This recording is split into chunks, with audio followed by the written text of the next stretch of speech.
If you want to know how to find your Ikigai, the life purpose, and how to be happy, this is the video you're looking for, so stick around. My name is Sachiaki Takamiya, and I am the author of 2 books on Ikigai. I'll show you those books now. And the Ikigai diet and Ikigai business. So Ikigai is the field of my expertise, and I am the founder of a philosophy called Zen and the way of sustainable prosperity, which is a philosophy to help you become sustainably prosperous, healthy, happy, and enlightened. Okay, so today I'd like to talk about how to find your Ikigai and how to be happy. Now, in the last video, I said that it is vital to study about personal happiness and social happiness in order for you to find your Ikigai. And I talked about social happiness, yeah, how to make society happy. And then I covered 5 elements to make society happy, which are small, local, environmentally friendly, socially just, and holistic. Okay, so today I'd like to talk about personal happiness, yeah, how to be happy, right? But in order to be happy, in order to find the personal happiness, it was crucial to think about social happiness because in my philosophy, Zen and way of sustainable prosperity, I value a concept called Sanpo-Yoshi, which means 3-way satisfaction. Yes, Sanpo-Yoshi has 3 Yoshi. Jibun Yoshi, which means I am happy. Aite Yoshi, which means you are happy. And Seiken Yoshi, which means society is happy. So if you want to think about happiness, you can think about how you can make yourself happy and how you can make people around you, the people you relate to everyday basis, such as your family or close friends or your coworkers and people like that. Yeah, and then how you can make society in general happy too. Right. Okay, and then another word, how to be happy while making people around you and society happy. And I came up with 7 pillars of what I call holistic happiness. Yes, to make 3 ways happiness. By the way, there is no one kind of specific idea of happiness or one specific definition of happiness. It is different for each person, right? So you can find your own definition of happiness. And also, it isn't for everybody. I mean, even those 7 pillars are not for everybody. It is more for people who live in advanced countries where you have certain level of freedom. Yeah, if you live in a country where you are under dictatorship, for example, you may not be able to do some of the things that I listed here. So I'm not I'm not giving guidelines for everybody, just for people who are in an environment where that is possible. Okay, so 7 pillars of holistic happiness. 1, leading a balanced Sanpo-Yoshi lifestyle. 2, doing what you like doing. 3, living in a sustainable environment. 4, good relation with family. 5, being physically and mentally healthy. 6, a community of friends. 7, growing spiritually. Yes. So these are the kind of lifestyle that you can design for you to become happier than usual. Yeah, because you can design your lifestyle. For example, what kind of job you want to get, or where you want to live, or what kind of time managing you can do so that you can spend more time with your family and so on. So I'm just giving you some ideas to create your own, design your own lifestyle. Yes. Okay, so let me explain each pillar one by one. All right. So first point is leading a balanced Sanpo-Yoshi lifestyle. Right. Now, balance is very vital. For example, if you think about the financial situation, you don't want to be too rich. I mean, a lot of people think, yeah, I mean, becoming rich or becoming financially well off will give you happiness. It will give you freedom to do everything you want to do. Therefore, you would feel happy.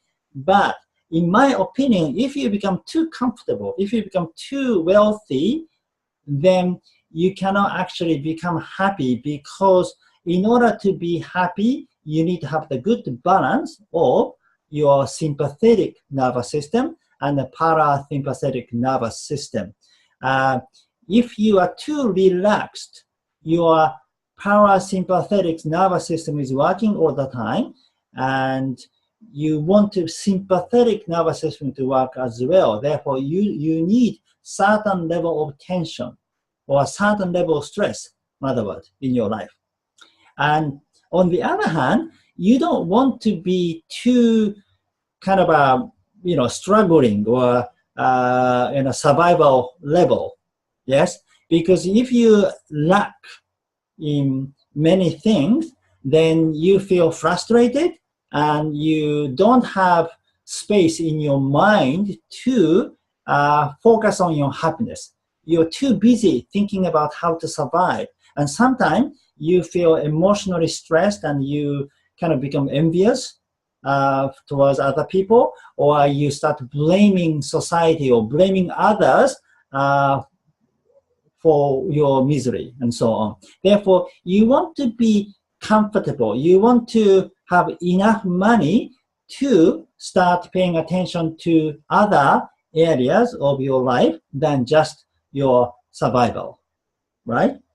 So the balance is very important. Yeah, and also for time too, you don't want to be too busy, but you don't want to have too much free time. So you do need a certain amount of work, but still have enough time to spend with your family and close friends and so on. Yes. Therefore, a balanced life is very vital. And Sanpo-Yoshi, yeah, so you want to lead a lifestyle that make you happy and make people around you happy and make society happy too. Now, number two, doing what you like doing. Yeah, this is if you work. I mean, not everybody has to work. So if you don't have to work, then you don't need to think about it. But if you need to work, then it is better if you can find a work that you enjoy doing. If you can do something you like doing to be your work. Yes. Specifically, it's best if you can start your own small business doing what you like doing. Yeah. By the way, I'm giving you, I give you some guidelines how to start your own business, Sanpo-Yoshi business, in my book called Ikigai Business. And three is living in a sustainable environment. In other words, possibly living in the countryside. Yeah. Because in the countryside, you are more likely to be able to lead a sustainable lifestyle. You can grow your own food and you can produce your own energy. And in cities, you can grow your own food too. I mean, there are community gardens and rooftop gardening and so on, but it's much easier if you live in the countryside. There is so much more land and space to do farming and so on. And also, if you want to bring up your children, it is so much more, yeah, you have much more space in the countryside to play around, and you can look at the stars at night, and also go walking and cycling in the field. And so it is very comfortable place to be in the countryside. Okay, 4, good relation with family. Now I said it is crucial to have some time for your family, but not only spending time with your family. How you communicate with your family is important. Yes. In other words, are you listening to people? Are you listening to your wife? Are you listening to your husband? Are you listening to your children? Yeah. How is your communication? Like, for example, how much time are you talking, or how much time are you listening? Preferably, maybe 50% and 50%. So in your conversation, 50% of the time you are talking, and 50% of the time the other person is talking, so that you can share. You can share the space, and you can exchange your thought and feelings. Yes? And there are communication skills that you can learn to listen to people. And also, some people are not expressing yourself well enough. Therefore, you need to be more assertive, and you can learn some techniques to assert yourself, to express your feeling without attacking others. Yes. And also a coaching style communication. So instead of teaching or telling people what to do, you can ask questions and let them think, and let them come up with their own ideas when they are seeking some solutions and things. Quite often, our style of communication is teaching. We're always giving advice, or we don't wait until they come up with their own answers. Yeah, so we need to be patient and wait for people to think about many things.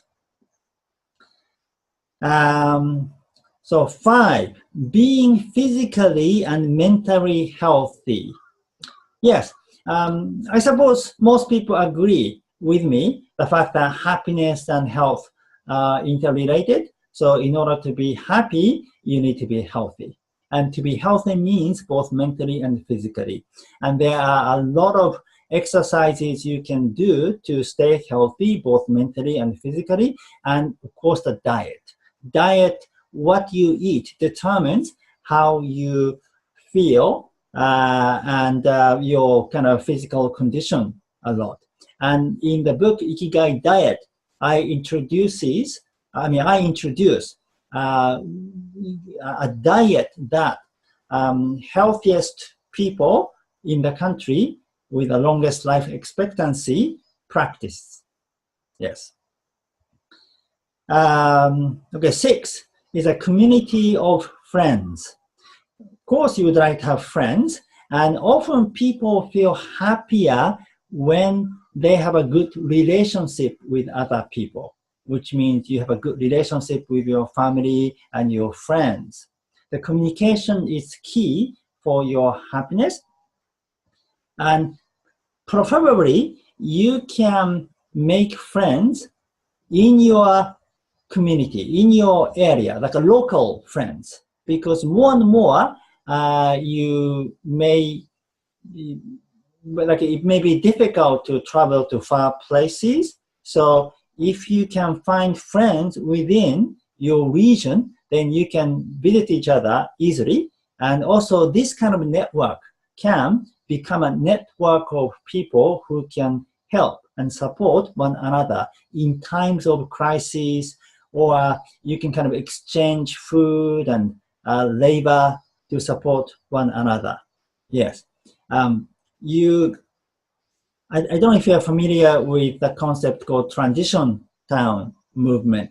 And that is a group of people in the local area to shift the town to more sustainable. Yes. So, but they are kind of focusing on local network. Yes. So, transition initiative is one example of having a community of friends in your local area. And 7 is growing spiritually, right? For me, happiness and spiritual growth are interrelated. Yeah, in order for you to be happy, you want to continue growing spiritually. So doing some spiritual exercises such as meditation or some kind of a social service and just to practice unconditional love and that kind of thing is very helpful for your happiness too. Yeah, so those are the 7 pillars of holistic happiness, and if you can design your lifestyle to practice those 7 pillars, then it will make you happier than regular lifestyle, I think.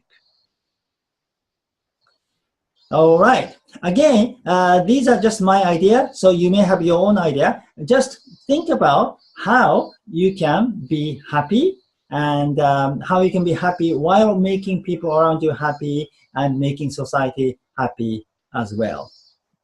Thank you very much for watching today. And I will make more videos on this topic, but I think now you can start thinking about your Ikigai, because you probably have some ideas of what kind of directions you can shift in order to find your Ikigai and happiness. And please subscribe to my YouTube channel, because I don't know when I'll be releasing the next video. Thank you for watching today.